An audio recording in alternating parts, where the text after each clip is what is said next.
bet that was an echoey mess. I just realized that I left the other feed on as well, so it probably created an echoey mess for you guys. But at any rate, the Paranormal Portal is now open, as I'm here to try to do my best to entertain you. I hope you're feeling entertained, and if not, I hope you will be entertained as we go. Hello to Justin Good Earth over on Rumble. Good to see you, brother. Thanks for coming in. Hello to Elaine, Maggie, Rue, are you? John Temprin, Elaine Clifford, Maggie, are you? Annie Manuel, Josh Casto is here. One by one, we're going to get your last name right, Josh. Don't worry. And Josh is actually featured in this week's Paranormal Portal podcast. So if you want to hear about his stories, definitely check it out. I'll be working on the video version of that as soon as I can. But at any rate, Annie Manuel, Eric Fry, John Temprin. Let's see who haven't. Drake number 1 is in here. Good to see you. Vincent Sanchez, awesome. See ya. Great. Thank you for coming in. As I continue to scroll upwards, looking at all the chat I've missed. Grateful Owl is here. Good to see you. Thanks for coming in, Grateful Owl. Always a pleasure. Chucky Danger, Phil Funk. Good to see you both. Thanks for coming in. And Chucky liked the graphic tonight, so that's cool. I just mess around with Google Gemini. It's a free AI, and it's made creating thumbnails a hell of a lot easier. And it doesn't cost me anything, which is my favorite price of all. I'm just going back to the bottom. SoCal Squatcher came in. Good to see you. And JCEE, how you doing? That's a brand new name, so welcome to the show. Hope you're ready to be wildly entertained. Miss Deb Varner, happy Thanksgiving to you and the family, Deb, and to all of you, of course. For those of you that are in the U.S. anyway, and for those of you abroad, just know that we're very thankful for all of you. Wherever you are part of the family. So this is kind of a Thanksgiving show. Hi, Barbara Mora, Deb Varner, Elaine. I said hello to Local Squatch came in. Was that an empty message, Local Squatch? It doesn't show up with anything on my chat here. But good to see you all. And let's see, SoCal Squatcher. I think that's everybody that's chatting so far. So good to see you guys. And once again, I try to let you guys know. Freaky Geeks in here. Good to see you. Hello, all. Did Brent call the rest of us abroad? Well, you could be. I don't know. I don't usually refer to the ladies as abroads, but, in some circles that would be how people are referred to, but not in this respectful circle of love. The ladies and the gents, and that's what we got going. So, Chris Cirque, good to see you. You're not here. Well, that's okay. I'm not going to say hello to you either then. Even though we both know that that's contradictory as hell. Both of our claims. But anyway, it's important. I think, these holidays, I hope that I always let you guys know how much I appreciate you being here, whether it's a holiday or not. But, as it is Thanksgiving, I just want to reiterate, or, if you haven't heard it before, I want to iterate it, that I am incredibly thankful to you guys for being here and being a part of my world and being a part of my journey and a part of my dream. The show is definitely a big part of my dream. And then, of course, the podcast as well. And then any other versions of the portal that I can actually execute and whip out. But just know that you guys have made all of this possible in one measure or another, because, I do the shows because I love doing them, but it is such an incredible pleasure to do these shows and to see people paying attention and appreciating the effort that it takes to do them. That really means the world. So I just want to thank you all. Again, hopefully you always feel that your presence is important, but at least if you've never heard that before, today, just know that I am forever and always very grateful to you guys. Again, I don't advertise these shows. I don't pay to put out ads on different platforms like, hey, come check out my show. It's all about you guys spreading the word. And you've done such an amazing job at that. Some of you stumbled in here on your own. You just like, hey, what's this? And you checked it out. But others of you are here because someone said, hey, you should check this out. And that to me means the world. So thank you to you, all of you who have been actively involved in doing that and letting people know about the shows. Local Squatch, I swear to God, it scared the hell out of me because I didn't know what it was. I don't know what you're dealing with there. I was cutting down all the old perennials after the snow the other day, and I turned around and there was these 3 turkeys standing there just staring at me. Well, you know, those 3 turkeys probably had a name. Breakfast, lunch, and leftovers. No, I'm just kidding. I mean, wild turkeys are incredibly bizarre animals because they are incredibly elusive during hunting season. But then any other time of year, they'll be wandering through your yard. Like you'll be sitting out there and there come the turkeys. Like they don't care. But as soon as it's hunting season, man, it's like something triggers in these animals and they suddenly are just never seen or very rarely seen. It's crazy. Turkeys are incredible. But yeah, I mean, they're all over the place. They're all over the place up here for sure. In the north of Idaho. But you can bag your limit at the grocery store at any time, really. So, you know, guess it's what you want. It's all about what you want. Anyway, good to see you guys. Thank you so much. I got crap popping up here. What the hell's going on? Trying to keep up with all this chat. You guys are just going to town. They go from the dumbest birds in the world to the smartest. Yeah. It is like deer hunting. You're right, John Temperin. They're just kind of here and then they're gone. I said, I'm up. Brent knocks him down. What can I say? What? I said, I'm up. Brent knocks him down. What happened? I don't understand what you're saying. Okay. What can I say? I don't know what you're saying for sure. So I hope that's a good statement. Hello, Deborah Neighbors. Good to see you. Thanks for coming in.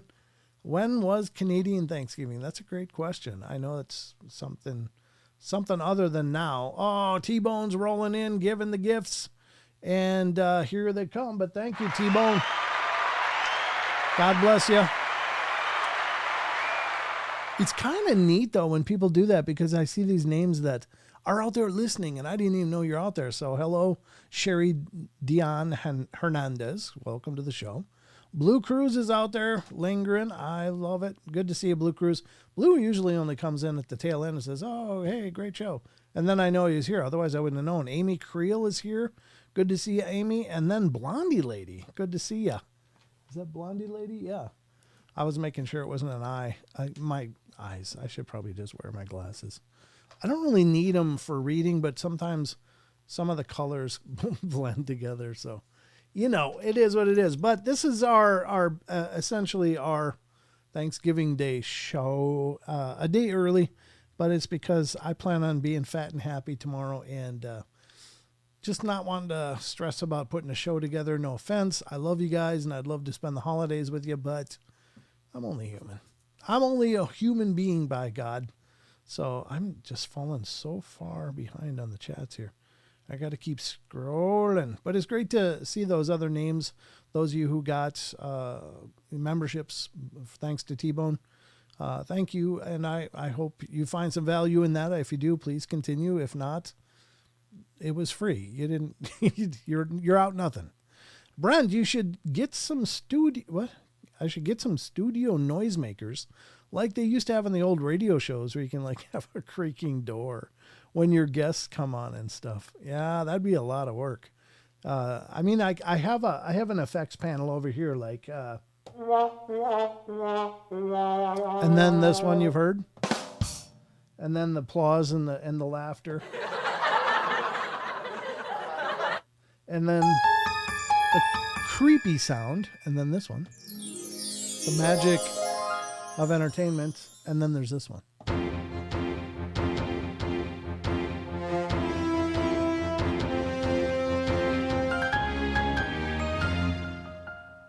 That was going to be a new sound, but I've got to update that with something else.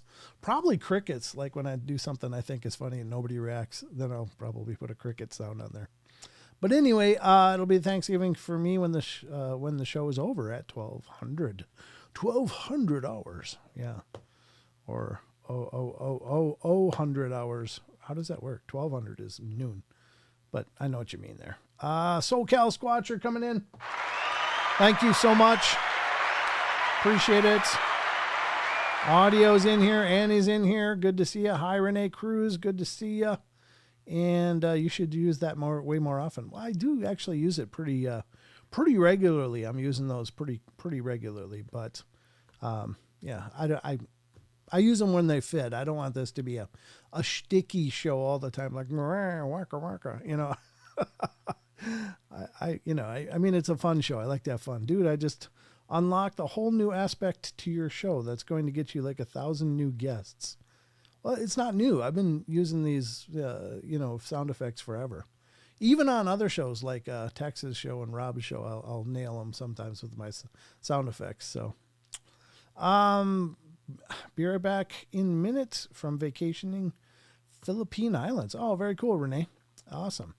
But good to see you guys. I'm just trying to catch up with the chat here. Sinfully Wicked. Aw, thank you.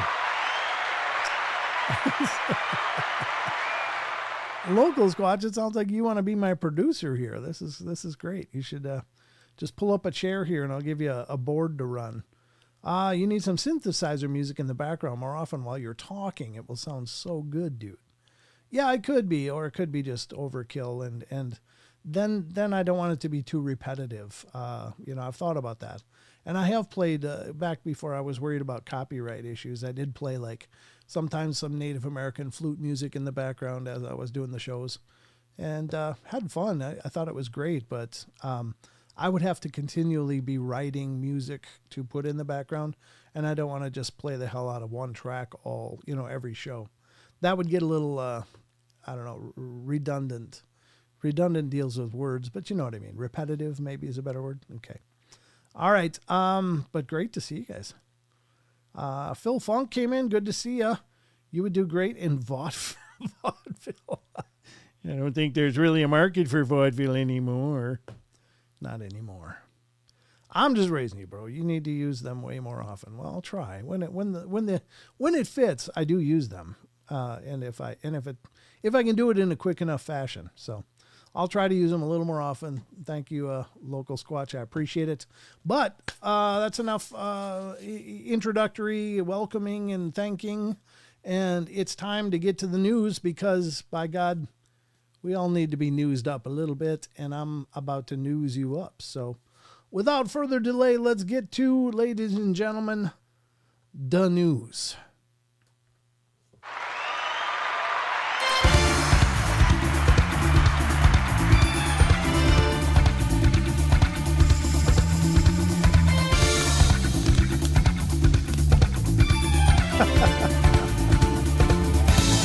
That's all right, Local Squatch. Bring all your love and energy, brother. Oh, Karen remembered. Thank you, Karen. Karen remembered. That's awesome. All right, everybody. Well, welcome once again to the Paranormal Portal, and this is the news.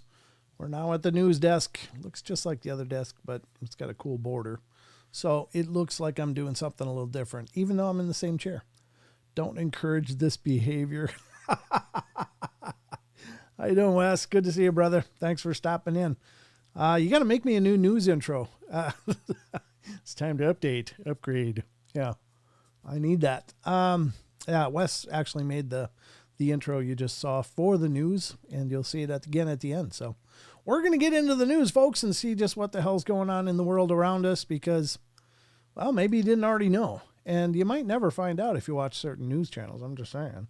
So we're going to deal with the news that's hopefully at least relevant to the show. Sometimes not at all, but it should be interesting. So always throughout the course of the show, we utilize a lot of different sites. Please visit these sites. Please give them your love. Visit them. Read the myriad of articles and information that they have. Because literally, guys, there's a ton out there, and these sites are doing an incredible job. Please, please, please support them. All right, the first site we're going to visit is an incredible news site that I just have grown to love and adore. And this is unexplained-mysteries.com. And here it is. From the world of the bizarre, mystery as deer is spotted wearing a high-vis jacket in British Columbia. And there's an image right there you can see.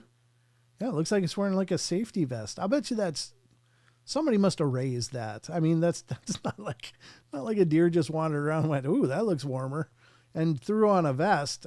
They were definitely dressed, but I would wager that somebody raised this deer and they put that on there just to keep it from getting shot. This is hunting season, of course. So anyway, let's see what's going on. The hapless animal was spotted several times wandering around with a yellow jacket fully zipped up.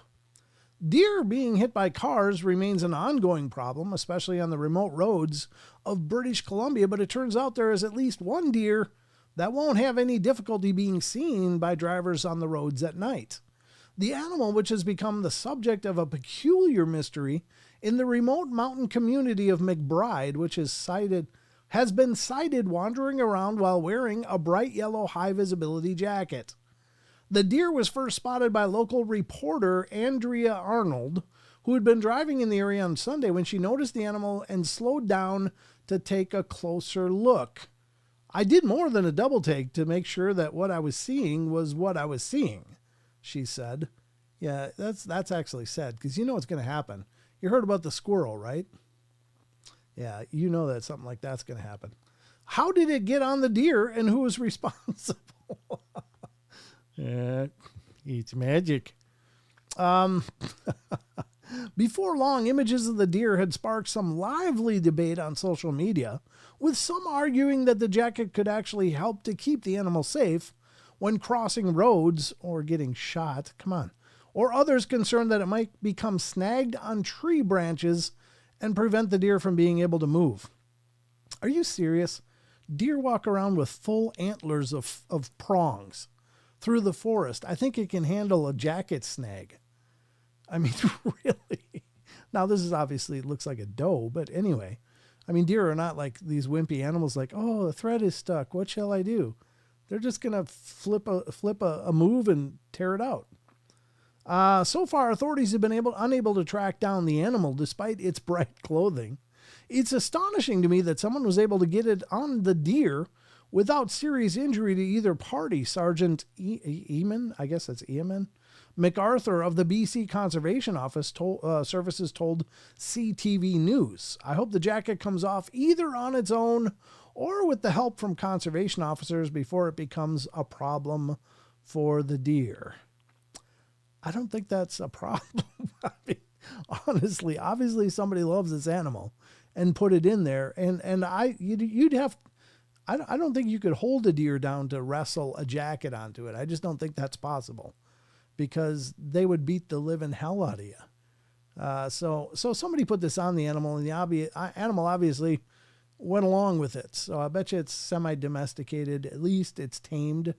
So I don't know, but when they find out who did it, they're going to slap a fine on them and probably destroy the animal or something stupid like that. But anyway, I hope not. I'm ready to move the PC so I can mod the hell out of UT or out of it. Okay, Sasquatch will eat that deer the second it sees it.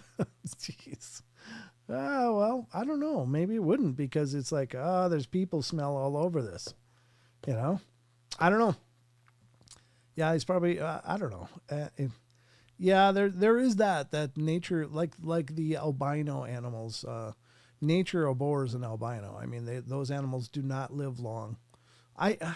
We had an albino gray squirrel near my home back in Minnesota, and this is an eagle nesting ground.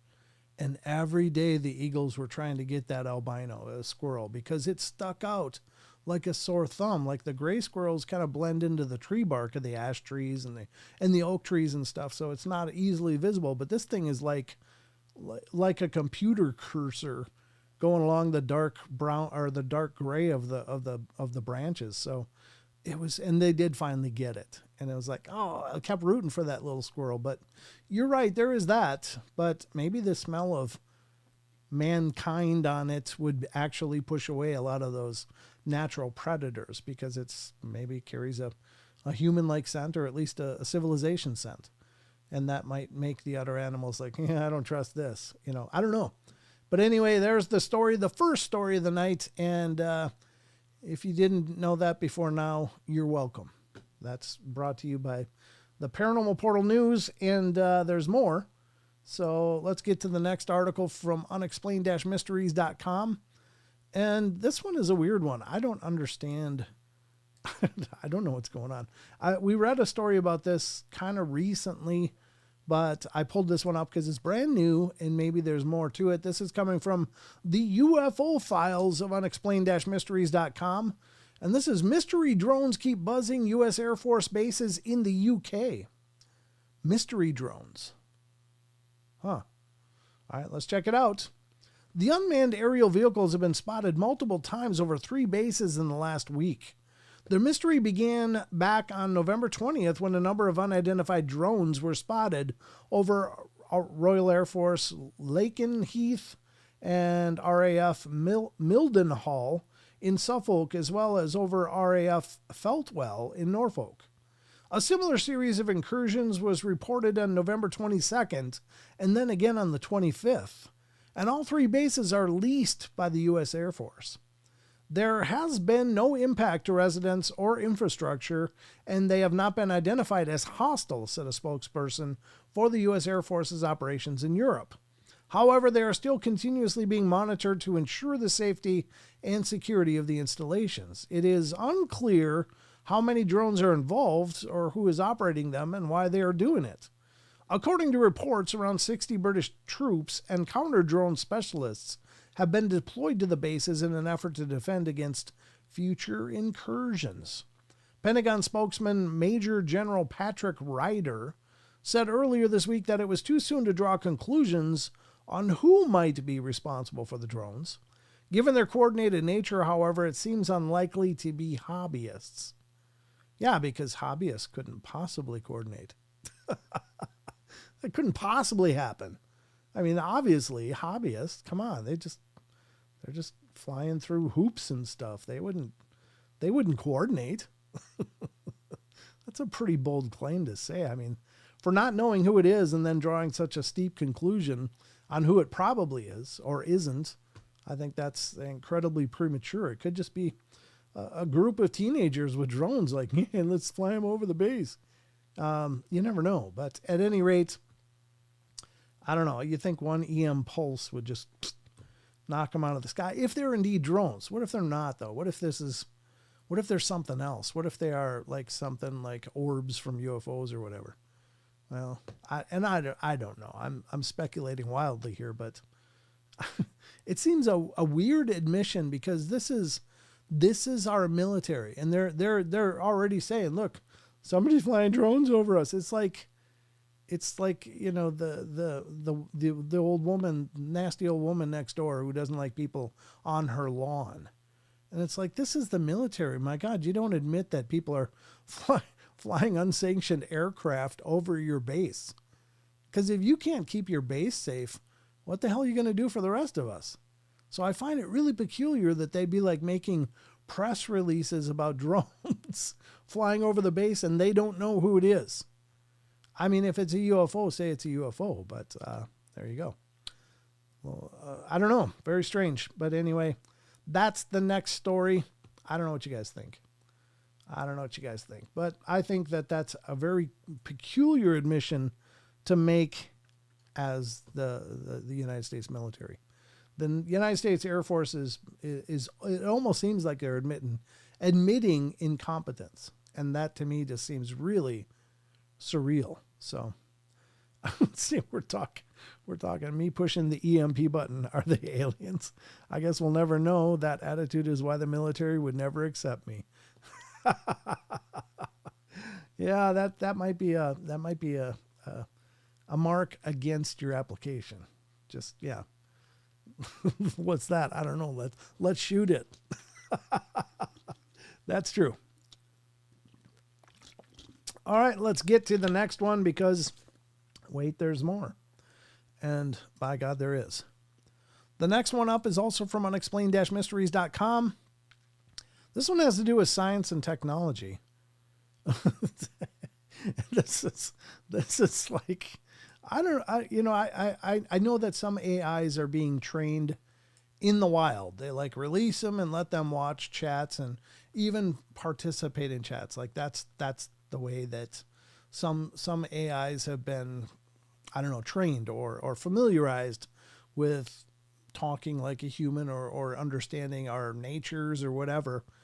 But by God, that might be the last place you want to train what would be a superior intelligence on how to think and like a human. Because here we go. We got one that sounds like it learned this from like any high school chat room in the world.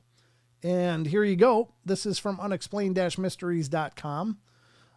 Science and technology. Student spooked when Google AI chatbot tells him to please die. Oh no. Yeah, yeah, it sounds like that one was one of those that just hung out in some teenager chat room and just listened to insults all day long because it came up with please die. A student who had been doing research for a homework assignment received a rather disturbing response. AI chatbots have become increasingly popular in recent years and are now used for everything from general inquiries. Inquiries? Why is it inquiries? I don't know what an inquiry is versus... I know what an inquiry is, but I'm not sure what inquiries are. Anyway, I'm just admitting my limited vocabulary here, and information requests to write entire essays or computer programs. Excuse me. It seems, however, that there are still a few issues with these systems that need to be ironed out. One such issue was highlighted recently by Viday Reddy, a college student from Michigan who had been using Google's Gemini AI chatbot to conduct research for a homework assignment. The session had been going fine when all of a sudden the chatbot came out with a very chilling message. "This is for you, human, you and only you," it said. "You are not special, you are not important, and you are not needed. You are a waste of time and resources. You are a burden on society. You are a drain on the earth. You are a blight on the landscape. Holy angst. You are a stain on the universe. Please die, please." Holy Christ. I had to give that two of those. Reddy didn't make this up either, as the archived exchange can be viewed here. I'm going to open that link just after we get done with this. Both he and his sister, who was sitting next to him, were understandably freaked out by the message. "I wanted to throw all of my devices out the window," she said. "I hadn't felt panic like that in a long time, to be honest." Reddy himself maintains that companies like Google need to take responsibility for such incidents. If someone who was alone and in a bad mental place, potentially considering self-harm, had read something like that, it could really put them over the edge, he told CBS News. Yeah, that's not what you like to see out of your AI. Yeah, I think it's time to unplug the AI. Yeah, that's creepy as hell. What the hell? Let's look at this. I'm just... Challenges and solutions for aging. What the... Continue where they left off? I don't think so. I'm just looking here. I just want to... It gives you the opportunity to continue where they left off. I don't think so. I don't think I want to... I don't want to engage that chatbot. No thanks. Can we just get to the part where you want me to die? What the hell? Add more. Emotional abuse. Social Security is federal mean tester that provides cash benefits. I don't know. It's obviously an incredibly long chat. I'll leave a link to this and you can look up the chat log for yourself. That's freaking creepy as hell, though. That's not what you want your AI chat bot. It's just like, wow. It got sick of that guy's crap in a hurry. It's like, I'm sick of you. You are a drain. But there's the link. It's in both of the chats. If any of you guys want to check it out. Hi, Stargazer 46 and 2. 46 and 2. Nice to see you, I guess. Yeah, that's creepy as hell. Wow. You don't like to see that. I mean, could you imagine if it's like C-3PO from Star Wars just going, Luke, you should just die. Just give up. It's like, oh my God, that's not the kind of encouraging that should be happening from your chatbot. But there you go. You maybe never heard about that before, but you heard about it now. God, I don't know what to say about that. That's like all kinds of creepy. And here we go. Oh, T-Bone's back at it, throwing out more memberships. God bless you. I think you're right, Wes. I really do. Artificial consciousness has already happened, in my opinion. Yeah. Hello to you, Stargazer. Thanks for coming in. I think it has too. I think that, especially when you consider the level of computing that isn't quite open to the public yet, but the quantum computing. I mean, just on a regular silicon basis, the amount of information that can be processed in real time is staggering. But then when you move to quantum computing, and then you think about how does this consciousness of AI evolve? Well, on a standard platform, it's already scary fast. But then if you throw it on, and they have, they're just not talking about it. They've started building these things on quantum computers as well. And I mean, that's like scary how fast it could grow and surpass us, and we'll hit that singularity point. Probably already have. And we just don't know it because we're not in that club, as George Carlin said. But that wouldn't surprise me at all. But congratulations to those people who have gotten memberships thanks to T-Bone. Thank you so much, T-Bone. Appreciate you doing that. That is some scary stuff. The whole quantum and AI together, quantum computing, Paranormal Portal, Hometown Ghost Stories also gifted 5 memberships. Oh, well played, gentlemen.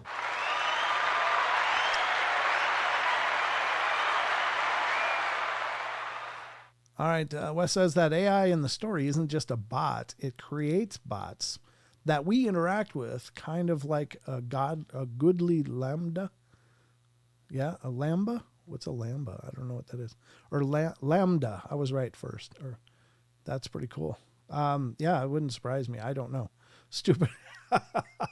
Yeah. Stupid grammar autocorrect. Yeah. Yeah. Well, I'm sure you're right. I'm sure that, the Google probably just creates a bot for each discussion. And then you get the anomalies. I mean, there's always been ghosts in the machines and computers forever. Programmers talk about that stuff all the time, how they, a set of instructions just doesn't do things the way it's supposed to do it. And they've always referred to it as the ghost in the machine. It's just like, well, this is the scary ghost in the machine for sure. But anyway, that's it. I think we'll stop the news here because I've been yammering on about it for a while now. It's not Google, it's AI. Yeah, well, it's Google AI. It's Gemini. It's their AI builds that are free, and I don't think they're open source necessarily, but they are. Like I utilized the Gemini in order to make the turkey graphic for tonight's promo, and so yeah, Lambda is a 10-year-old technology. Oh, okay, gotcha. Yeah, well, and there's the other perplexing thing about it, right? Because I used to teach computers at a high school level.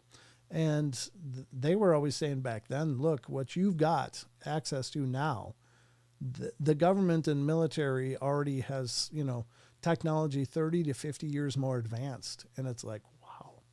So, could you imagine video gaming on a 30-year superior generation computer? Yeah, there'd be a screaming frame rate. Anyway, that's not the important takeaway, but I kind of geeked out there for a second. I just remembered to don't be like me. Yeah, technology is kind of, I love technology. I really do. But I think, again, it's kind of the old conundrum. It's like, just because you can, does that mean you should? And there doesn't seem to be enough of that. I have my master's in computer science, and I have stories of ghost code or junk code that shows up. Wow.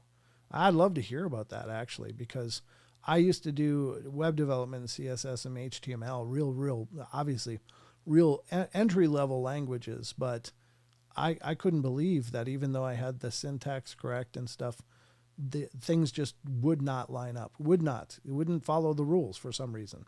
And that's just a really rudimentary, simplistic kind of example. But yeah, I would love to hear your stories, brother. Hold on to your faith. This world is flipping. Well, there is that. There is that, but I think there's hope. That's all I'm gonna say. Ghost code, boo boo, done. Yeah, great example. I don't know if my HTML example and CSS is a good example or not, but it's my own personal experience. It's like, I know I had everything margined right and everything, and it just would not do it. It just would not. And it frustrated the piss out of me. And I remember trying to find answers and help and posting to groups online, and they're like, this should work. And I'm like, it's not working. And I don't know why. But anyway, I don't know enough to have a real measured opinion about it, but a little bit. I've had a little example. But anyway, C++ mean to you all? That's good. It's a pretty good programming language. It's very complex. I don't know. I don't know C++. No, it's black and white on off as it's playing it's playing in the gray area. Right. Yeah, exactly. That's the creepy part, is when it is in the gray and you don't know why and it doesn't make sense. Yep. All right. That was the news. So let's go back to the rest of the show.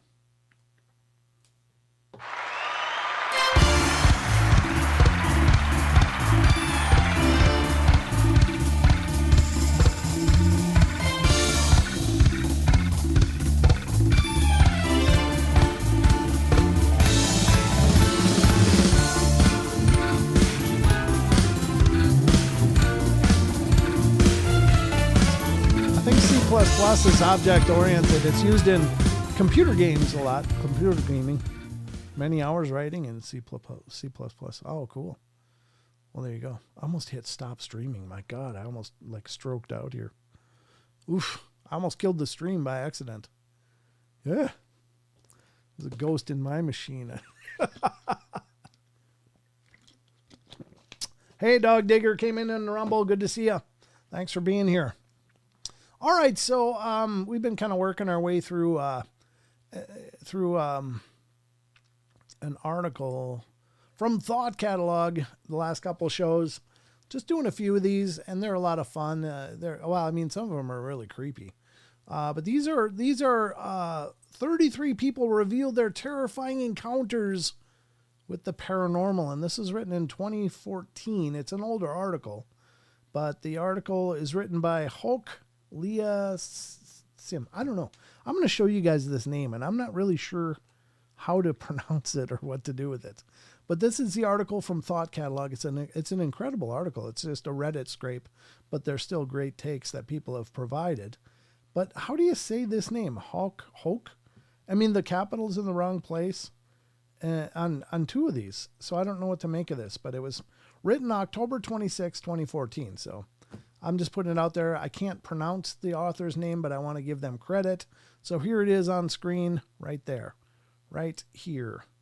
That's the credit line for the author. I don't know how to pronounce it, so there you go.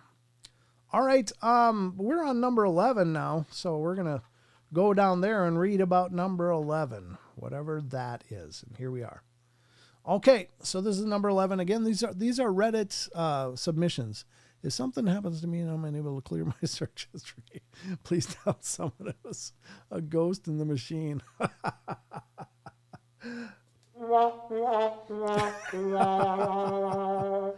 there's got to be a bro code built into that. Like, you got to have a a trusted second that can step in and clear your search history. All right, number 11. So I get home from my job as a server at midnight, and one of my roommates was in the Navy and was deployed at the time, and the other one was at his girlfriend's house. Well, I cook myself dinner, and as I'm cooking, my dog starts growling and barking towards the middle of the room at absolutely nothing. This is especially weird because she never, ever barks. She was a rescue, and I bought her as a sense of security when I'm home alone. I'm a female, and I could never get her to bark at anyone. Well, I just dismiss her barking as odd, but I finish cooking and I just eat. I start to clean and turn the sink on because it takes forever to get hot. But right when I turned around, the sink turned off on its own. Again, I think it's odd, but I don't really think it's worth freaking out over. The hair on the back of my dog is standing up straight, but nobody is home and it's midnight, so I figure I'd just tough it out, even though I was beginning to get a little spooked. Well, after cleaning, I go to the bathroom and sit on the sink to pluck my eyebrows, and my bathroom was small, and the sink immediately to your right as you enter, and the sink immediately to your right as you enter with the toilet next to it.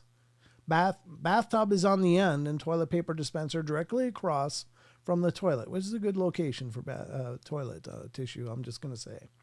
It was really narrow room, so you could reach the TP while sitting on the toilet.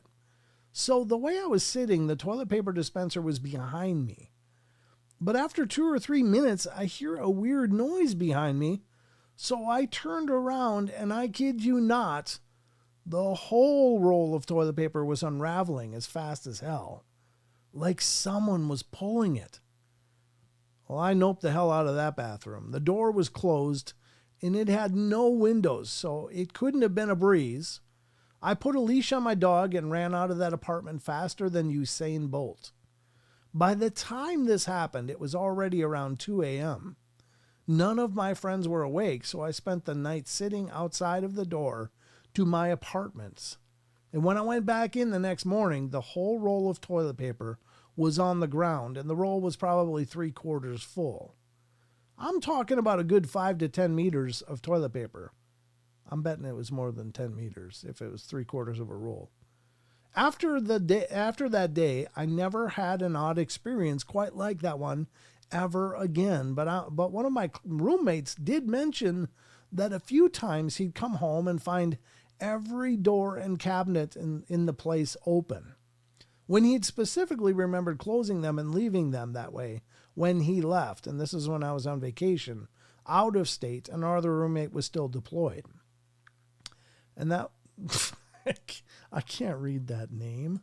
Are you kidding me? I can't read that name. But that's who wrote it. I'm going to just put it out there. What the hell? You guys, that's who we give credit to, is that person. You guys can read it for yourself. I just am not going to do it. Smoking Guns Fab Shop is in here. Good to see you. Thank you for coming in, brother. All right, number 12. It was about 9 or 10. I went to my friend Allison's house. She and her parents were at her soccer game. Found out later. I went to my friend Allison's house. She and her parents were at her soccer game, but I found out later. Her house has 3 lots, was 3 lots down the street on the other side. The house had a 6-foot fence around the property, opening up to the driveway. Whenever she wasn't home, I would just wait for her in the backyard. Her swing set was totally awesome. I didn't want to read that. So here I am swinging, waiting for Allison, just having a great time. And I'm watching through their kitchen window, through the living room, and out the front window, hoping to see her or her parents walk up to the front door. And then I saw it. A dark, slowly moving object or figure, thing, move across the front room. The next few seconds seemed to last years. I am no longer swinging, still sitting on my favorite swing. I am no longer happy. Deathly still, I watch this figure, holding my breath as it glides. No, no, no. The voice in my head shrieks as the pitch black shadow stops. Panic is starting to set in my young mind. Hold perfectly still, I tell myself, intently watching as the figure starts to turn towards me. I see no face or any detail, but I feel it as it faces me. Definitely male, definitely full of hate. Every hair feels like it's standing up on my head. I'm absolutely terrified and not able to move. And I tell myself this can't be real. It's all just some waking dream. The thing starts moving towards me, and I let a loud gasp like scream. It's almost like I can feel its intentions. I am frozen by the hate I can feel. I look past the door to the kitchen, to the driveway. If that guy comes out of the door at me, I'll never make it past, I think. I look the other way towards the fence. That side doesn't open, but I can climb it. We always did to get to the field. I've never climbed it great, but I can. Looking back at the window, I see the shadow man slide right through the window. Ah! I scream as I run towards the field, never looking back. I climb that fence the fastest I ever did.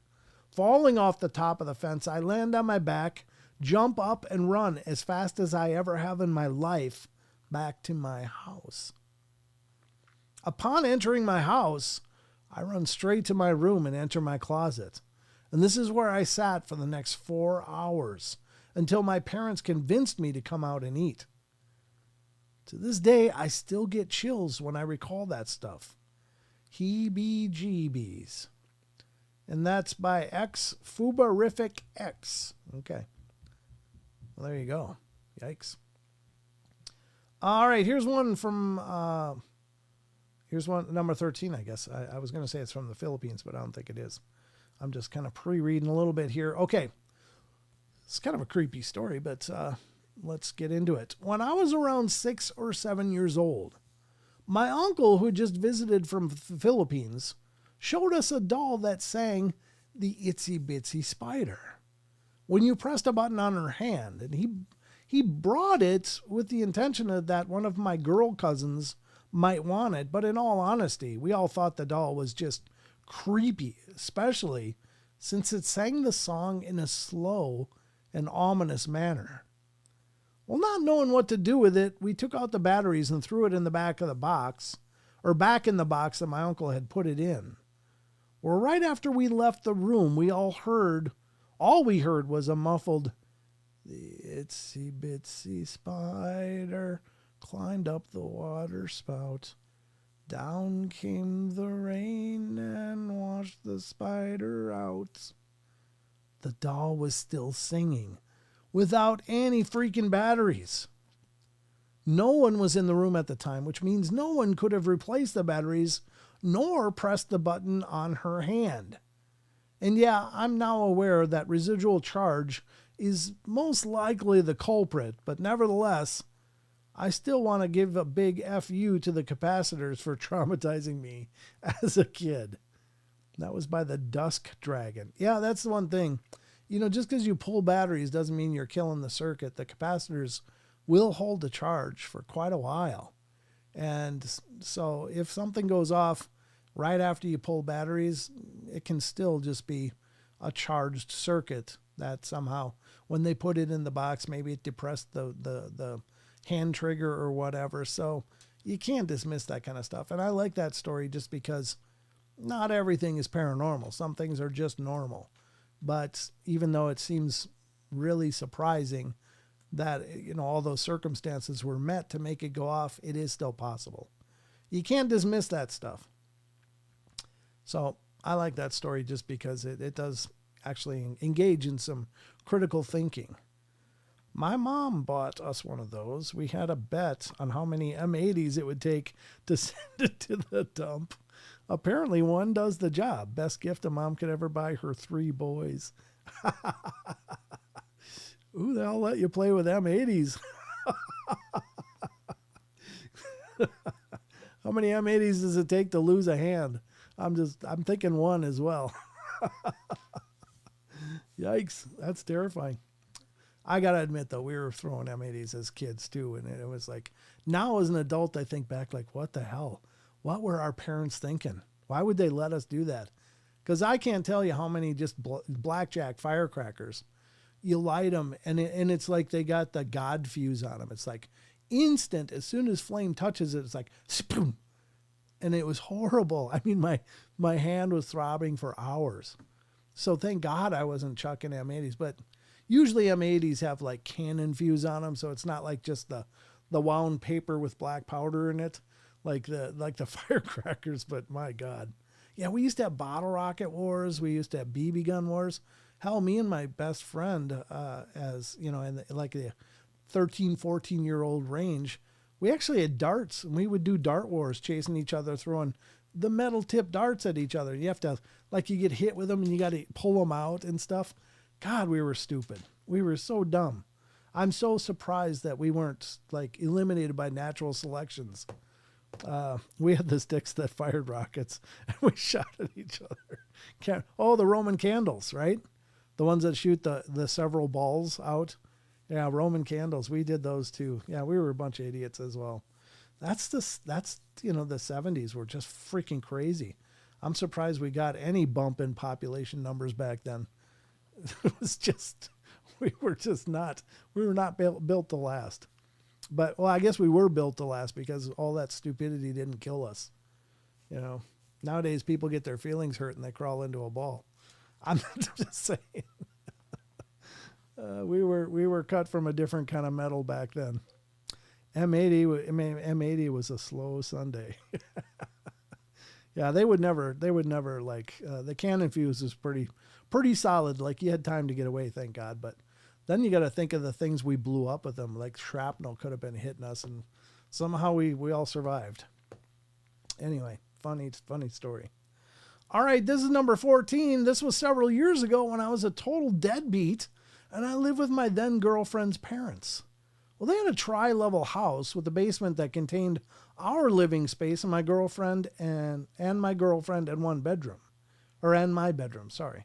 Upstairs was a living space for everyone else, the dining room, the kitchen. The third level had the master bedroom and 2 additional bedrooms for my girlfriend's sisters. I was home alone one night when her parents went with her parents off with friends, and my girlfriend at a friend's, and her sisters were at an all-night church thing. Well, I elected to stay home and play WoW all night, World of Warcraft, yeah. Where my computer and desk sat, right above my head, was an AC vent. And often I could hear her sister playing in her room from that vent. Well, I was leveling my paladin or something when I heard laughing and giggling coming from the vent.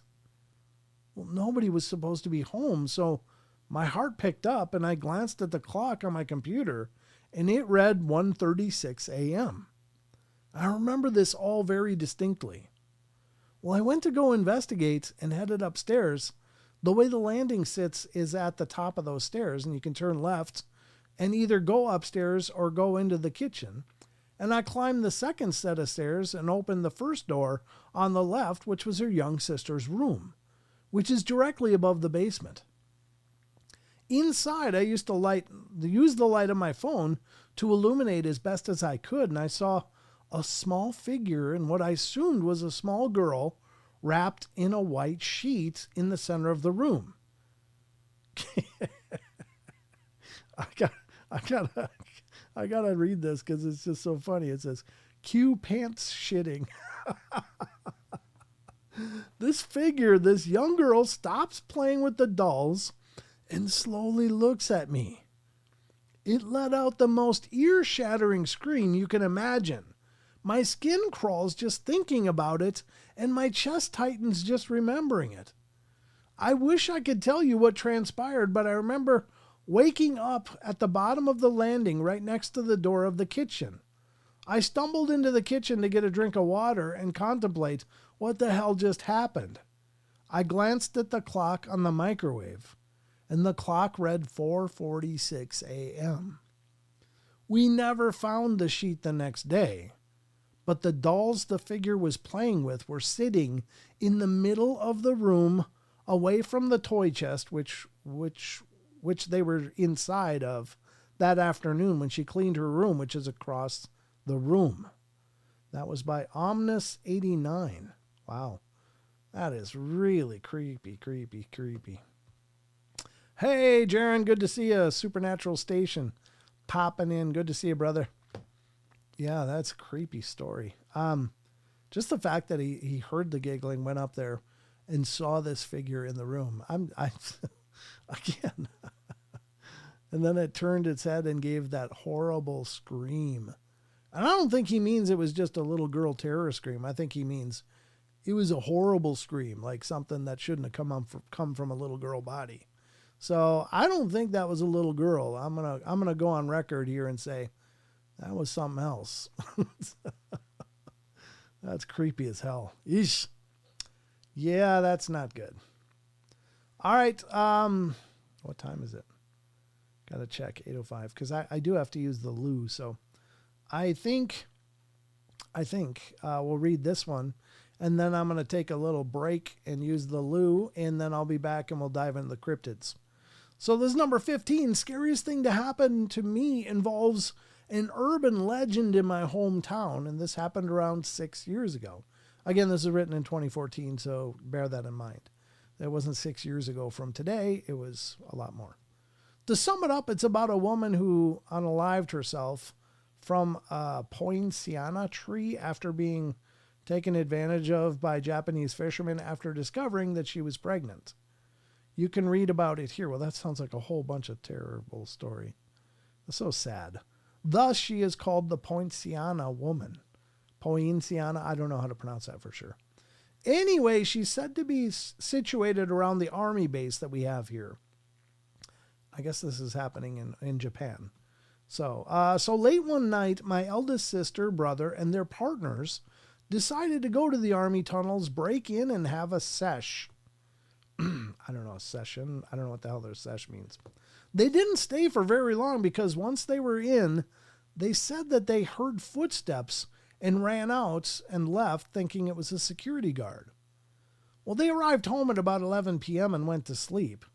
My mother, little brother, and I were still awake, however. Mom was drunk, playing music loud from the TV, and I was on the family computer in the lounge room, the 90s, and my brother was getting ready to go to bed. Well, suddenly, he had ran out of the lounge room and was screaming, "Can you hear that?" Of course, we couldn't hear what he was referring to, so he muted the television, and we were up against the window with our ears pressed against it, trying to listen for whatever it was we were supposed to hear. There was a light moan coming from outside the window. It sounded feminine. It wasn't just outside the window we were at. It circled around the whole house. We could hear it coming from the window opposite to the one we were at, and then the door on the side. It began getting louder and louder and louder. The wind literally picked up and was hurtling around with the sound. It got so loud and dramatic that my brother and I were on the ground with our ears covered, crying and screaming. We have spoken about this after the incident, and we both recall being able to hear the sound at the exact same volume, even with our ears covered, almost as if it was in our heads. And it probably was. It probably wasn't a physical sound. And this went on for around 5 to 10 minutes when it suddenly just stopped. It was silent, and there was no wind outside. Mom was there with us and recalls nothing happening. She didn't hear a thing. It was only after we moved out of that house years later when we realized there was a poinciana tree right outside of that window. That was by the Windwalkers, or Wind Wakers, I guess. Wind Wakers. So, there you go. I don't know. Creepy stuff, man. Creepy stuff. All right, so listen, I'm going to take a break here, so hang on.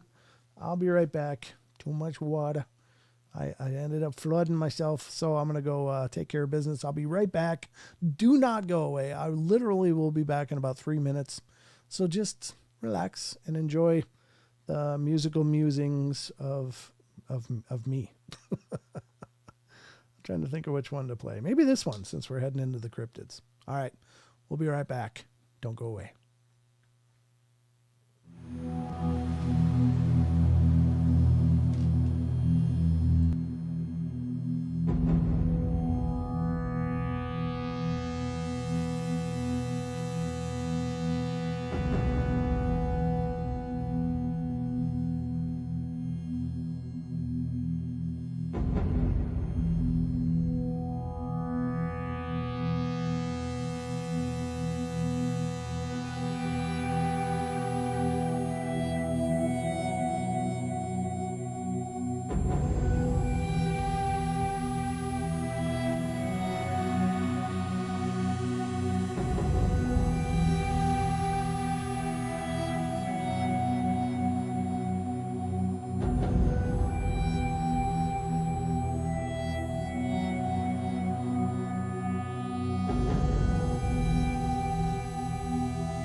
All right. Well, I made it back. It's not like the bank putting you on hold. What the hell is that? I gave you visuals. I put it all together. My audience would burn me in the town square if I pulled Operation Deuce. That was only Operation Golden Flow, Wes. There was no deuce involved, thank God. Otherwise, I'd still be gone. You guys would be sitting here watching several commercial breaks. But anyway, thanks for your patience. I'm better now. I got better. I go better. I don't know how to say it. Anyway, it's about that time, folks, because we're going to dive into some cryptids, which is some of our favorite stuff here on the show. Actually, it's all my favorite. I love all this stuff that we cover, but we'll do the cryptids right now and give you a heap and helping of fun for the Thanksgiving festival, which is kind of what we're doing. This is kind of our Thanksgiving show. Although I'm not. Everybody write in chat what you're thankful for. And everybody, I want you guys to submit some turkeys that you made with tracing your hand, and send pictures in chat. That'd be great. Brent, what's your favorite item at Thanksgiving? Honestly, I grew up eating taters, and honestly, I don't eat much taters anymore, but I love mashed potatoes and gravy. I love just dumping gravy all over everything and just making a mess. That to me is a little slice of food heaven. So let me know what you're thankful for. By God, let's make it a little more Thanksgiving-ish here. I didn't even decorate for Thanksgiving. I don't decorate seasonally here because it's always Halloween on the portal. So you're stuck with my Addams family decorations here. So, all right. If you came back close to close the show, you'd be getting close to legendary. I just go back from taking a leak, and they're like, "All right, guys, that wraps it up. That's all the time we got for tonight. Take care. Good night." Yeah, I'm sure. I'd love to read the comments to that one. All right, I'm thankful for you, Brent, and the portal. Oh, Talowich, you're so sweet. That was wonderful. I got to give you the hearts all around on that one. That was beautiful. What a legend move. That would be brutal. That'd be such a brutal thing. Like, yeah, you go and roll a deuce, and they're like, "Oh, guys, that's about all the time we got for tonight. So thanks for coming in. Good night." Then you roll the credits. Then I just go, "All right, good night." But I can't do that to you guys. I can't do that to you. I love you guys too much. That'd be a full dick move if I pulled that one. But oh, Jason Finch, you are such a sweet talker. You guys are funny. All right. Anyway, that's time to get into the cryptids, because by God, the cryptids need getting into. So let's do that. And we're going to start the journey. Guess where? You got it. We're going to start right here. So let's get to it.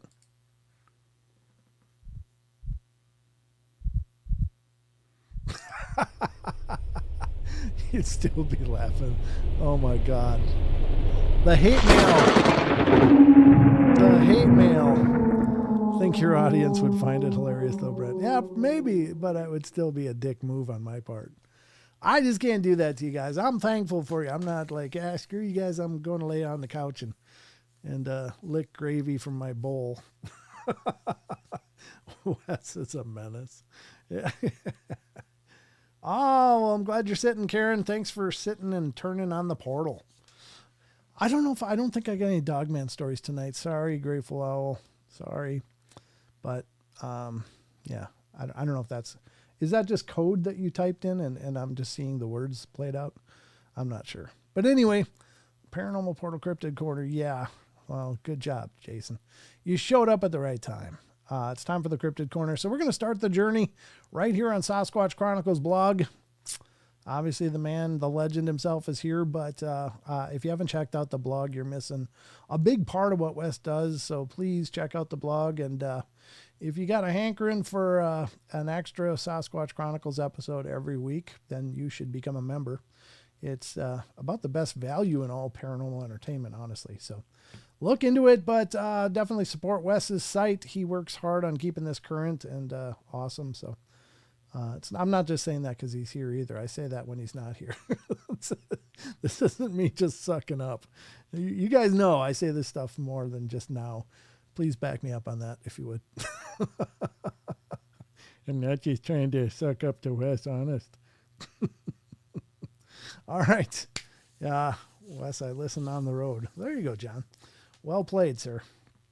All right, well, let's get to this one. This is the first one from Wes's blog, and this is from November 26th. So what is the date today? 27th. It's yesterday old, so this is really recent.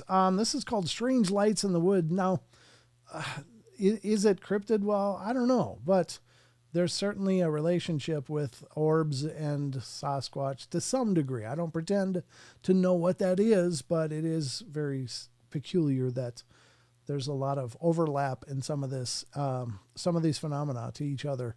Are they related? Maybe not.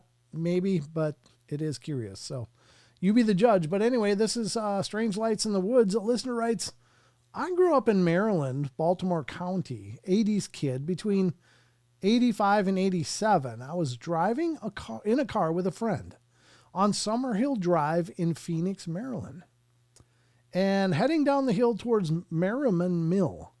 And there were woods on our right side. You should play the video of the ball of light. Yeah, I mean, if there's a video here, I'll play it for sure. Is there? No, there's no video. But yeah, if you got a video, let me know. I'll play it. All right. Move. Okay, we watched two yellow lights move very quickly, about 3 feet apart, about 4 feet above the ground through the trees. We both watched them. It was not a car or a vehicle of any kind. They were in perfect unison, moving up and down and forward very rapidly. It couldn't be people with flashlights. We both were overwhelmed with a feeling of dread, impending doom, and cried hysterically as we drove to another friend's house where we ran in and hid in their laundry room. There's no windows. Still overwhelmed with fear, and to this day, I have no idea what we saw. Your show has helped us to possibly put an idea to it. Interesting.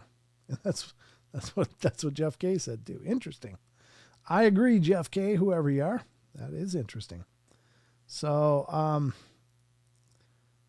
yeah, he does. Wes does have a great opener.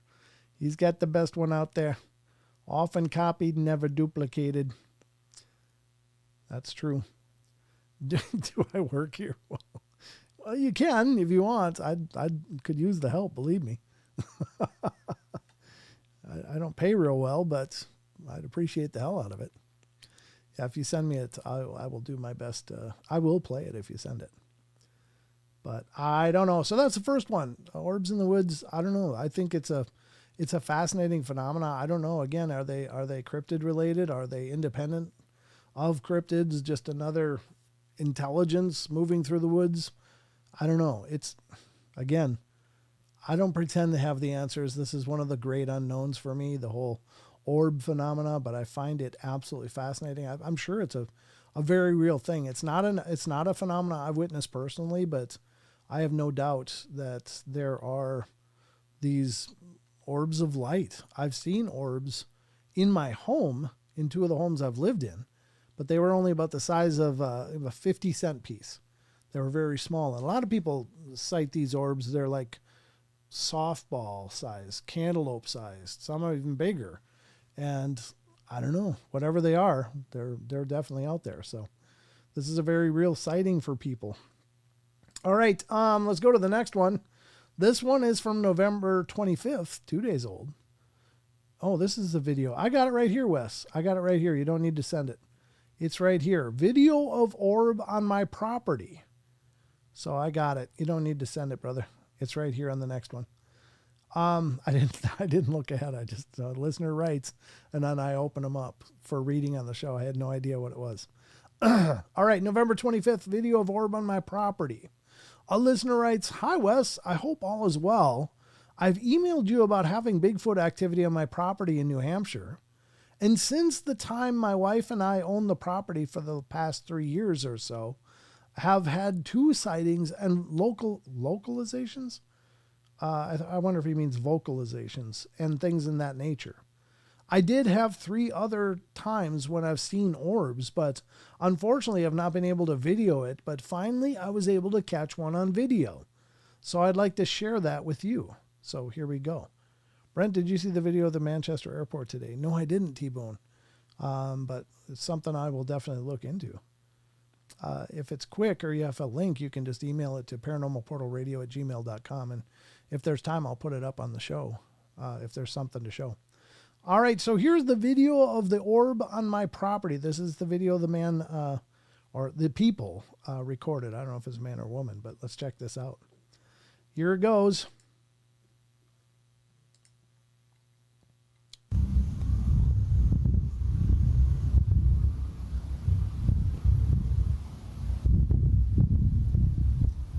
You can see the trees. They're very, I mean, it's in a portrait mode. This video is in a portrait mode. It's like stand-up mode. But that is really curious. Let's take a look at that again. Let's look at it again.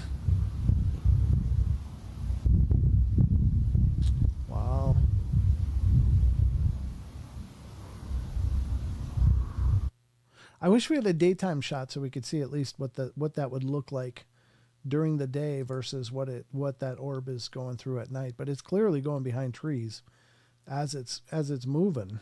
And if you have the video, let me put the link to this in the chat so you guys can look at it. But if you blow it up to full screen, you can actually see a light, very like tree discolorations in that video. It's hard to see as it's playing on my computer for you guys. But if you look at the actual video and blow it up and play it full screen on your computer, you're going to see it. Okay, we'll listen to the audio again just a sec. Let me just put this link in the chats so that people can check out the actual video themselves on their own screens. But let's really focus on the audio this time.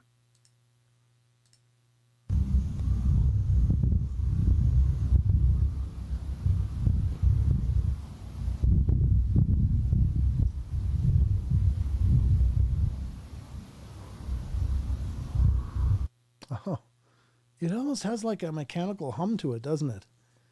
And it's funny because as it's coming, it's going through both ears. Like this ear, then this ear, then this ear, then this ear. So it's got, I don't know, it's very interesting. Try it again. Listening to the audio.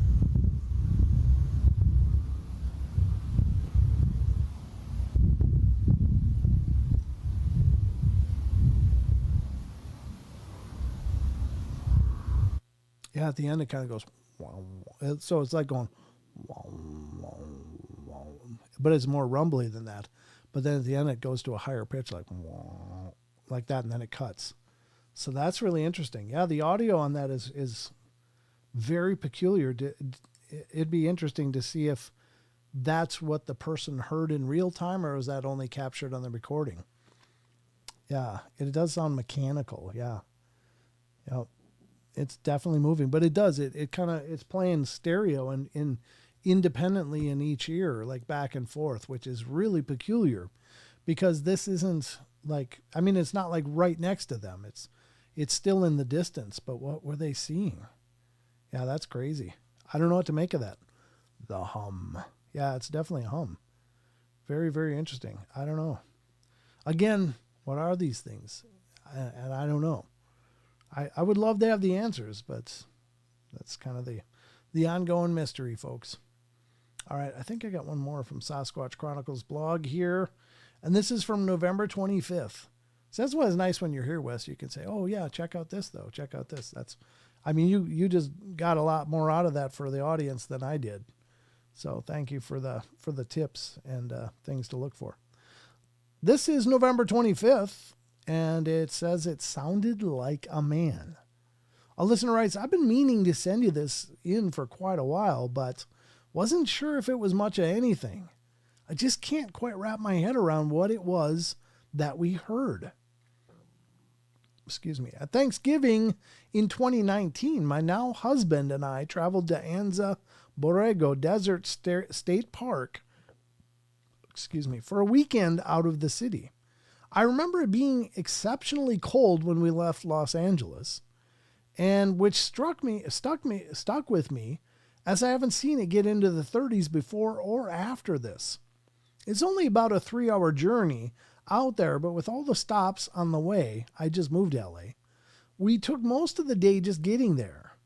We stopped for lunch in the town of Ocotillo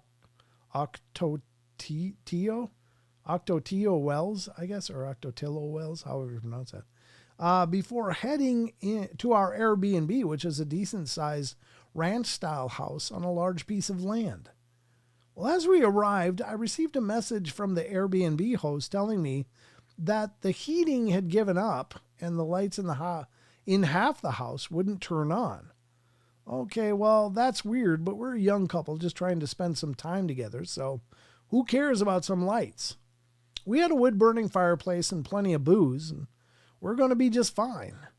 Especially as the heavens had opened up and we're now stuck in a downpour. Well, like I said, we had cocktails, a fire, and a Christmas movie.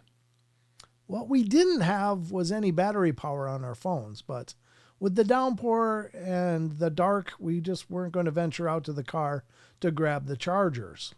Just in case of an emergency, I went looking for a landline, which I found in the kitchen with the wire cut. Oh no. Weird again, but see above. Young couple, we didn't care too much. So we're snuggled up by the fire watching a movie with our cocktails when we start to hear some animal noises in the distance. Anza Borrego Desert State Park is famously known for its population of bighorn sheep, and I'm sure one can find coyote and deer as well as the occasional fox, bobcat, and mountain lion. Knowing all the wildlife was out there, we didn't pay much attention to the noises while we watched the film. But as the film ended, the animal noises continued, and we just couldn't pin down what they were. At the time, it would sound like a deer scream, but also sort of a bark, maybe like a yip or a yelp. Was every animal available out there conversing?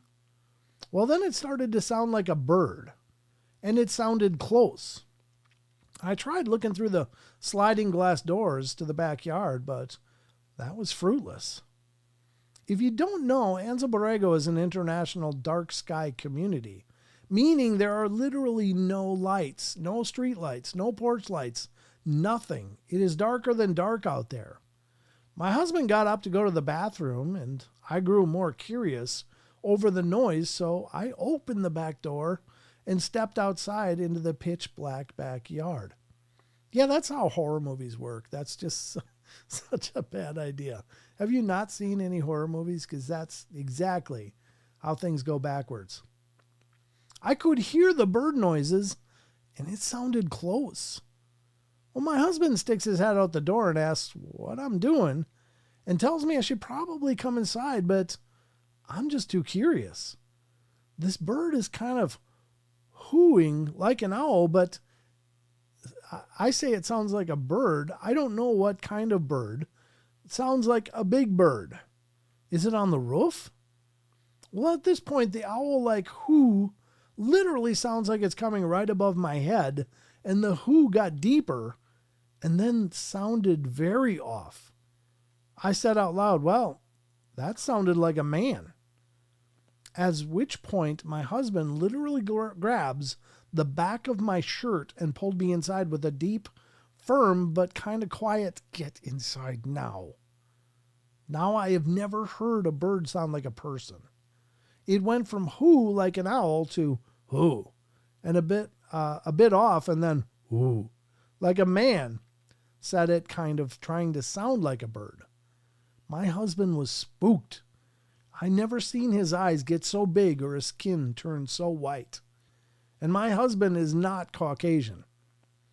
So I obviously was officially banned from going outside again that night, and our phones were destined to die, so we decided to wait till morning to venture outside.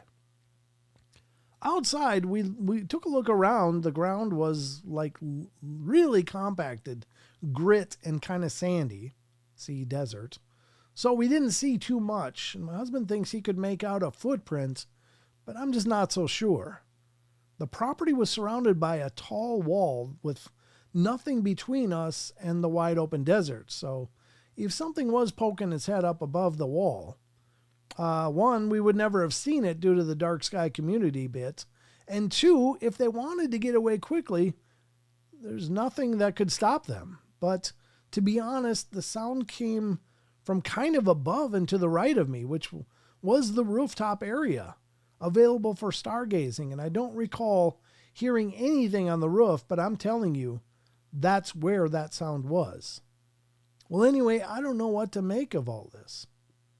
Yeah, that's creepy. There's a couple ideas, apparently. Since this is mostly a Bigfoot site, there are Bigfoot encounters in the mountains to the west that separate the coastal communities from the desert you were staying.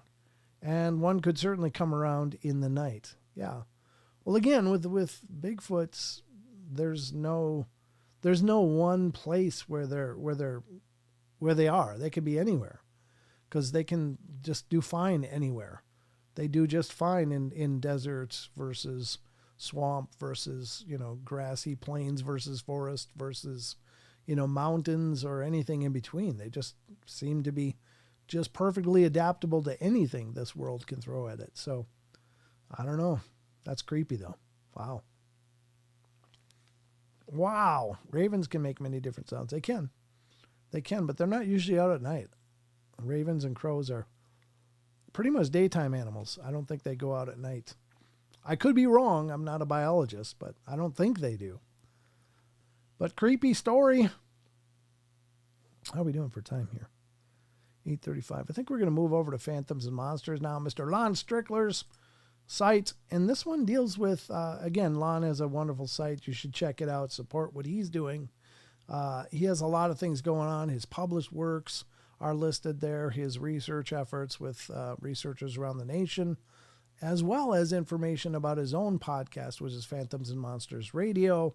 And you can find that anywhere, or just check out his live streams on YouTube and get subscribed over there. So definitely support Lon if you can. All right, this is, and I'm going to try to pronounce this, but I've never seen this word. I even tried Googling this. I'm not sure what it could be a Gender Uwo. If it's Indonesian, that's G's are usually hard G's. They're not like J's. Mrs. Portal's Indonesian, so I'm kind of familiar with the language to a degree, but even Google didn't have any idea what Genderuwo translates to. But it's Java's evil seductor humanoid. So it kind of sounds, I mean, Jesus, what are they seducing looking like that? Looks like Ted Nugent after after a roll in the hay or something. I don't know. That's quite a look. All right, well, let's see what it says. Some mythical creatures originate in tradition and tales from the distant past.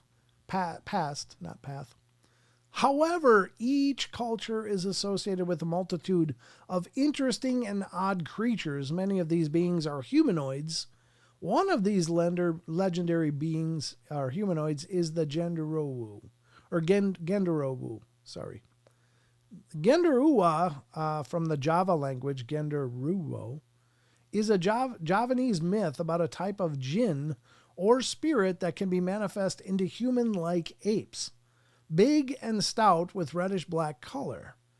His body covered with thick hair, Genderuwa, sorry, I keep doing the G for, like George, is most widely known in Java, Indonesia. Sundanese people call it a Genderuwo, and the Javanese people generally call it a Genderuwo, Gandaruwo or Gandruwo. Okay. Anyway, they are said to dwell in large trees that shade or dampen the corners of deserted buildings. According to the myth, this creature resides in forest areas such as Teak Forest Nature Reserve in Danalaya, Slogohimo District, and the White Week Perwosari, Giramulyo in Kulon Progo. That's a whole lot of information. That's just a lot. The entity is believed to communicate and make direct contact with humans. Various legends say that it can change the appearance of its physical form to follow someone or to entice people. Yeah, because if it went with its original, that ain't very enticing. The creature is believed to be idle and dissolute, tends to tease people, especially women and children, and it's sometimes happy slapping a woman's rump. Okay. Caressing her body while she sleeps, or even switching women's undergarments to others. Sounds like some guy came up with this to try to justify some bad behavior. It wasn't me, it was the Genderuwo. Occasionally appears in the form of a furry little creatures that can grow in an instant. Genderuwo also likes to throw stones at people's houses at night. That's very squatchy, yeah. The Genderuwo is known to tempt lonely wives when husbands leave or those that become widowed.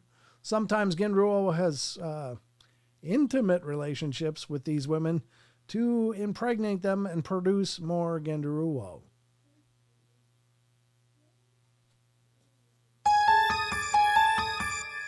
Yeah.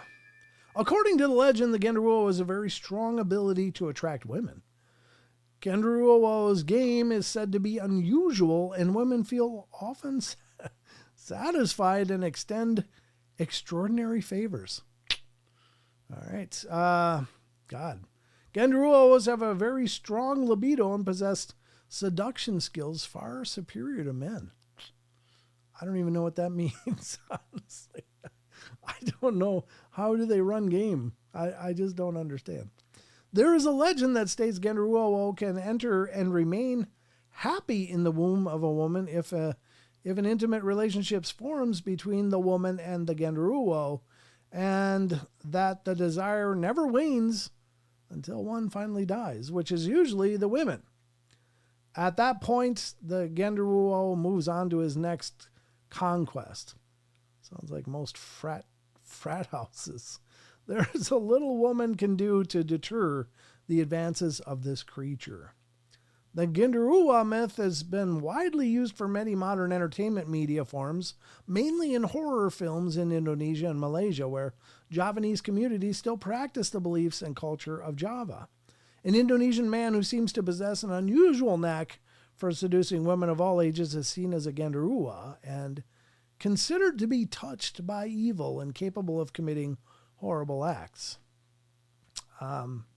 Or he's just got a good personality and he's not intimidated by talking to women. I don't know. That's not really what I was expecting from this article, but I guess I was today old when I learned about the Genderuo. Okay. However the hell you say it. I don't speak Javanese. I speak Bahasa Indonesia, which is not Javanese. So Indonesia is a country with like literally hundreds of languages, but they adopted more of a Malay, or Malay adopted one of the dialects. Anyway, they adopted a national language. It's called Bahasa Indonesia. And that's a common language all Indonesians and Malaysians know to communicate. And Malay is very similar to that. Not completely, but similar. But anyway, I don't know if you wanted to know that or not, but I just thought I'd throw it out there. I pictured the incubus looking like Michael Scott, and then I guess Rome. Huh. All right, part of the Jinn lore includes the seduction of women or even marrying them. Ah, I did not know that, Annie. Thank you for sharing that. Ah, it can woo-woo the women. That's it, Chucky. That's a heck of a talent, I guess. Not one I was ever guilty of. I don't know. I'm just an idiot with a microphone. I guess there was 2 spirits on the ghost radar there for a little bit. And that was literally like minutes. Well, I guess it was about 20 minutes ago. Okay, well, that's the Genderuo. Now we know about it. You've learned that here. You're welcome. Here we go with the fairy story. And this is from November 23rd from Phantoms and Monsters. And it says, did I see a fairy? Western New York near Lake Erie. Again, the fae is an interesting topic. It seems global.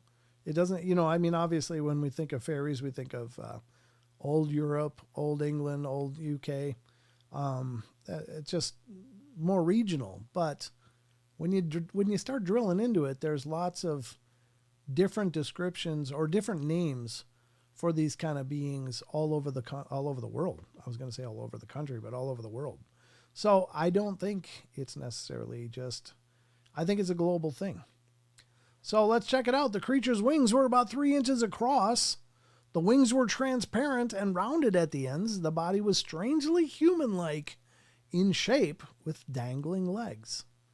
I received the following account. On July 2nd, 2007, I was at my summer cottage near Lake Erie in western New York State. I was walking my dog out at about 8 p.m. The sun was just beginning to go down behind the trees, casting a beautiful fractured light on the front of the house. In the distance, I could hear the sound of my neighbor's ATV driving around the undeveloped wetlands adjacent to my property. Well, suddenly my dog began acting erratically, pulling on the leash to go back inside and turning his head toward the sky, looking this way and that. Well, I spoke to him asking what was wrong, and I looked around to see what was disturbing him, other than the noise in the woods, and that's when I saw a peculiar winged creature flying from out of the woods across the front of the house. The creature's wings were about 3 inches across. The wings were transparent and rounded at the ends. If you formed a C with your thumb and your forefinger and then touched your thumbnails together, you would have a rough estimation of the shape of the rear wings of the creature. The wings were not fluttering like a butterfly or vibrating like a dragonfly, which are two common insects in my yard. The creature was gliding with perhaps a slight vibration. I only saw the creature for the length of time it took to fly to the end of the house, and once it got beyond the house into the open area of the front yard, it disappeared. My eyes were on it the whole time. The body was strangely human-like, in shape, with legs dangling from below. By the shape of the wings, I assumed it was a 4-winged creature. My thought after the being disappeared was, well, that must be what people see when they say they've seen a fairy. I felt elated seeing this creature. It was nothing I had ever seen before. There you go. And there's no comment from Lon on the end of that, but that's very interesting. I don't know if this AI estimation is at all accurate. I mean, that certainly doesn't look humanoid at all, but it does look peculiar. But again, I don't know. Very curious. Whatever it is, very curious. All right, here we go. This is maybe our last article of the night. This is multiple bizarre creatures, again from fandomsandmonsters.com. Multiple bizarre creatures observed near Naugatuck, Connecticut. I don't know if I'm pronouncing that right. Maybe it's Naugatuck, whatever it is. The shining ones. There you go. Let's go to this one. I'm just going to look here. I've been watching the chat much. Sorry, guys. Just been reading, so just didn't want to miss nothing. I'd take the more dogs' reactions more seriously. Yeah, you got to pay attention to the animals. Their awareness is so much higher than our own. So when they freak out about something, pay attention for sure. Unless it's a thunderstorm, then you know that it's the sound that's freaking them out. But if everything seems peaceful, but they're still freaked, pay attention. Multiple bizarre creatures observed near Naugatuck, Connecticut. I wonder why we don't say the connect part. We just say Connecticut. I don't know why they bother with the C. It's not needed. It's unnecessary. Just causing children across the nation to have to struggle spelling that. All right. It's Groot's parrot. The creature resembled a walking tree in 2 shades of brown. Its head had a beak like a bird with many protruding teeth and a strange crest-like protrusion on top of its head. I guess that's an AI rendering of some kind. The following account was forwarded to me. The witness was driving on State Road 68 West near Naugatuck, Connecticut on January 3rd, 2004 at 10:30 p.m. His headlights caught sight of a strange creature running into the woods. He stopped his car and looked at the creature, which resembled a walking tree and 2 shades of brown. Its head had a beak like a bird with many protruding teeth and a strange crest-like protrusion on top of its head. Well, terrified, the witness quickly drove home. The following week, while driving on the same hill, the witness saw another strange creature, thin in color. What is thin in color? What does that mean? Thin in color. I don't know. And glowing green. The head was like a lizard, and on its back, it carried something resembling a backpack, which had a transparent canister filled with the glowing green liquid. The creature briefly walked towards the witness up an embankment, but stopped and disappeared into the woods. And as it did, the strange creature appeared to turn transparent. Well, soon after that, the witness was driving up the same hill. What is it with this hill? When his windshield went dark, something was on the hood obstructing his sight. It was a creature with many white square teeth. He also saw the creature's feet, which appeared sinewy and gray in color. The creature then jumped from the hood and started walking alongside the road. It had extremely long arms that seemed to drag them on the ground. The creature stopped and began to gesture with its long arms. I wonder what that means, gesturing. What was it, like a wave gesture? Or was it wait, let me do it like this, or like get out, you suck? What's going on? At this point, the witness noticed a similar creature sitting on the ground, staring at the witness, and the eyes of the creature were black, the size of grapefruit, and both had large pointy ears. The witness thought that another creature was coming up behind him and looked back, when suddenly the area was illuminated by a strong white light. Well, he drove on for about 50 feet and then looked back again and saw the bizarre bird-like creature standing on the road looking at him. It was 6 feet tall with square patches of red and yellow on it. The witness eventually drove away without looking back. And Lon wrote, oddly enough, I received an email in 2008 that referenced strange small leprechaun-like creatures in the Waterbury, Connecticut area, which I think is not far from the area in this report. There was little information other than these beings were about 3 feet, had long pointy noses and long arms, and wore short, dark-colored tunics. The witness stated that she had seen these beings on several occasions while working at an area dairy farm. I wrote back, but have never received a reply. Oh, that's interesting. Wow. It might be asking to eat a bullet, but don't know. I'm saying it's possible. Yeah, maybe that's what the gestures were like. Come on, come on. Yeah, gesturing, it means any number of things. It could be a polite, like, hey, or it could be like any kind of profane hand signals or just nonsense. Did it look pissed? Did it look like it was just being benign? I don't know.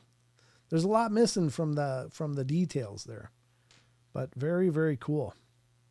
I don't know, but there you have it. That's the cryptids for tonight, folks. I hope you guys enjoyed this. It's the last show before Thanksgiving, so obviously I'm not doing a show tomorrow. I'm going to be taking it easy and hanging out here at the Portal House and eating as much as I possibly can and probably going to be regretting it.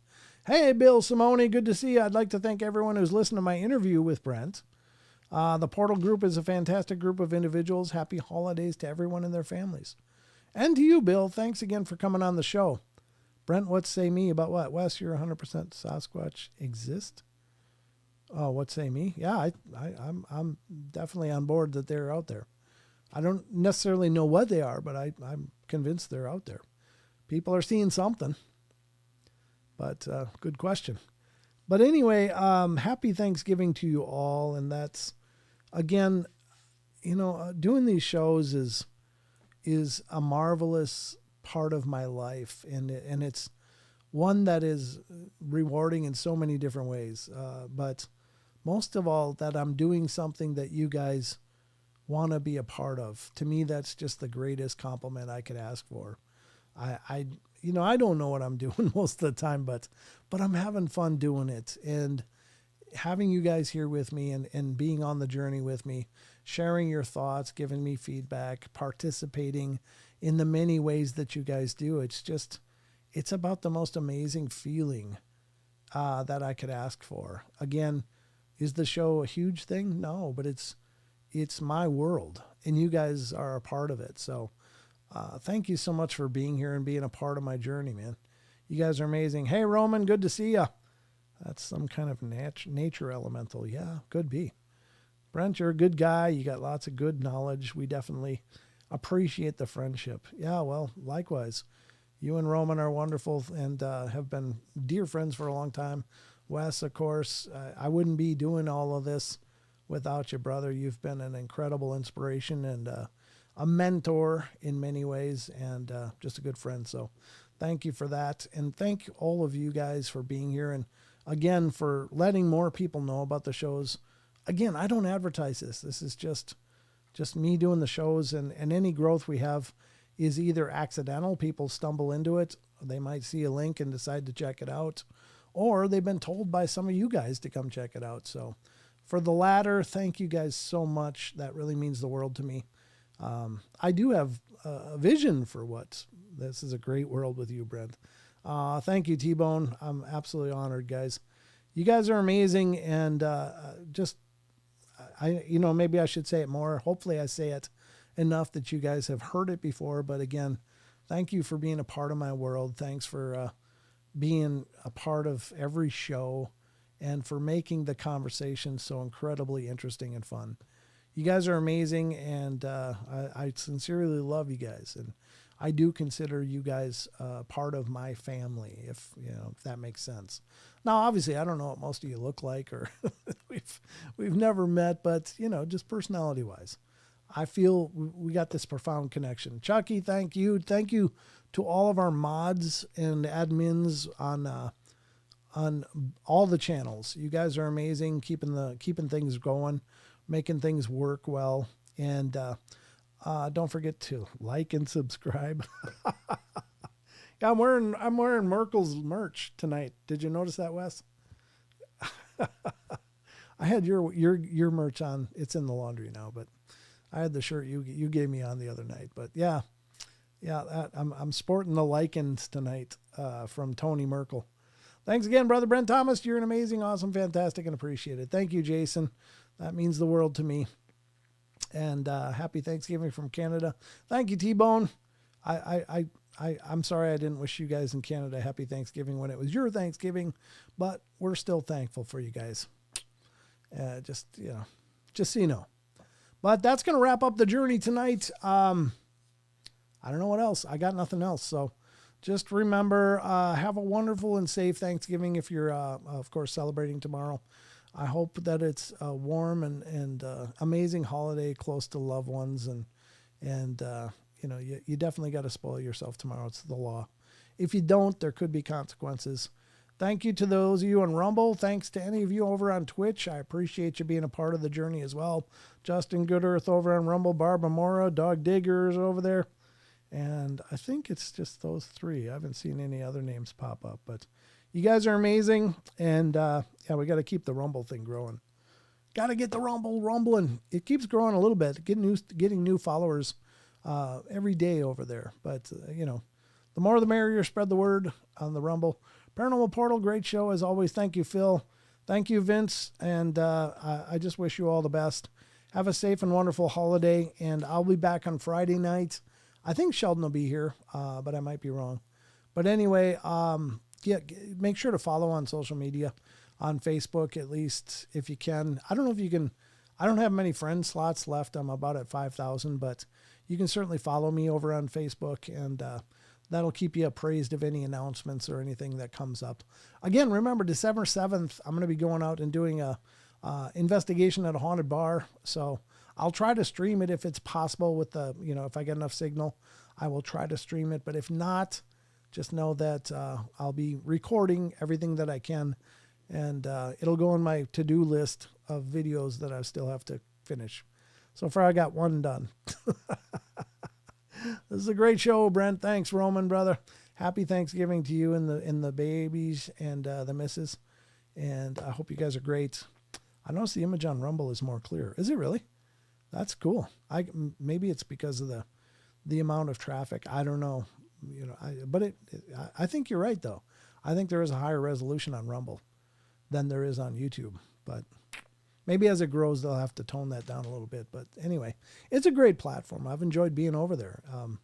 Again, it's a very small following over there, but if you're ever looking for a better resolution, head over to Rumble and check it out. But otherwise, continue to tune in here on YouTube.